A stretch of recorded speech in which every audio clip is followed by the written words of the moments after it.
Hi, Ian. I just want to quickly give you some feedback on this last version. Um, as I mentioned in the email, we're cutting a little close here, so I don't really feel like you should spend a lot of time making additional edits because really you got to get this thing printed. I don't know if you were thinking you would print it tonight or if you're going to wait and print it tomorrow. Um, as I say in my message to you, I have never used dog prints for with a quick turnaround time like this.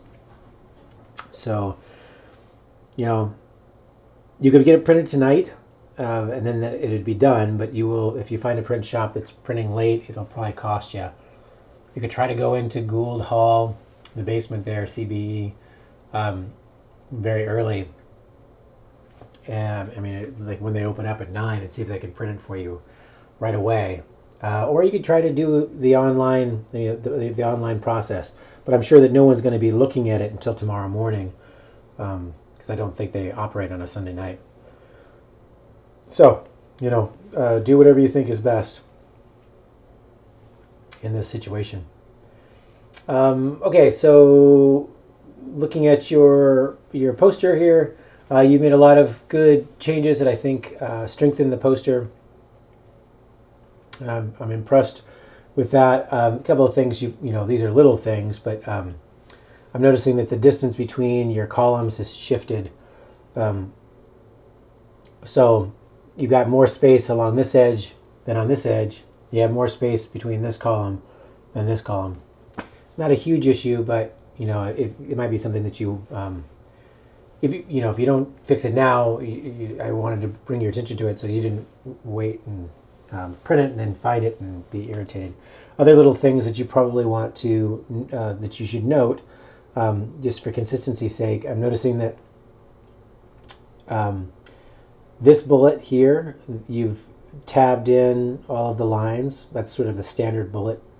But all of your other bullets aren't not like that. There's no tab in on the second lines. Everything is just left focused. Again, I think I would just try to be consistent one way or the other. It looks like this is the only one that's not like the others. I mean, I like this style, but it is different than the others. Other things that you might want to consider. I'm not entirely sure why you have post-survey results down here as a separate heading with nothing after it. I don't know that that's necessary. I mean, I'm assuming that it's really supposed to be linked to these, and maybe you don't need that at all. It's pretty crowded over here. One way that you could eliminate the crowding is by cutting, just one or more words out of this bullet point. I mean, out of the second bullet point out of your conclusion, and then you can move the whole thing a little bit. That would give you a little bit more space. I haven't read all of your captions, but we do want those captions to be complete and thorough. And this one looks like it's much shorter than the previous one, so that's just something to think about.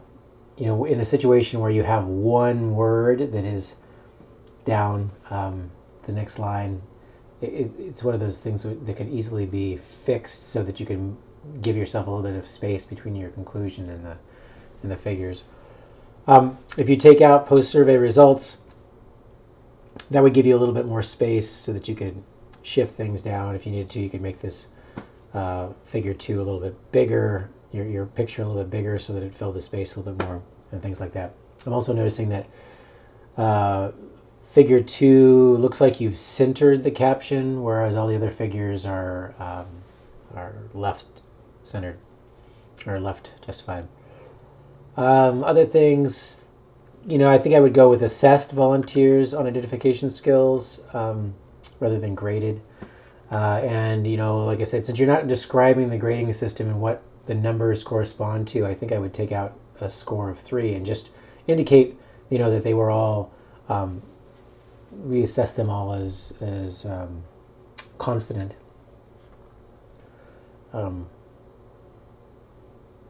That would be fine.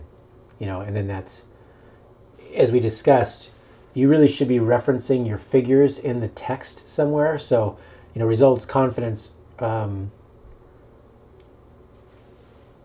think that to me, it makes sense to reference your figures where they come up in the text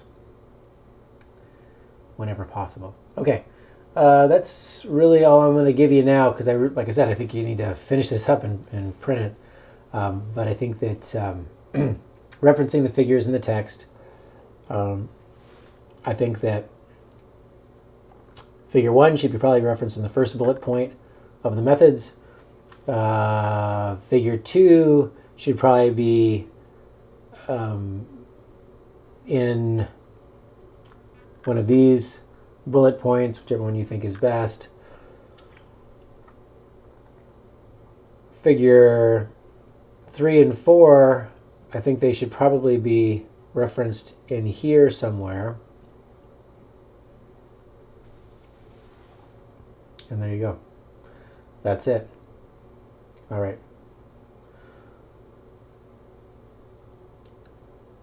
If you have any other questions, let me know. But like I said, I think getting this thing printed should be a top priority at this point. I would recommend having somebody, once you make the final changes and adjustments, have somebody look it over very closely, including looking at the captions. I can't really look at the captions right now, especially given the size that it's showing up on my screen. But if somebody has PowerPoint that they can view it in, they can zoom way in and take a closer look. All right. Well, I will say good job on this. You've really come a long way with the poster over the last few days, and I look forward to seeing it at the symposium. All right. Thank you.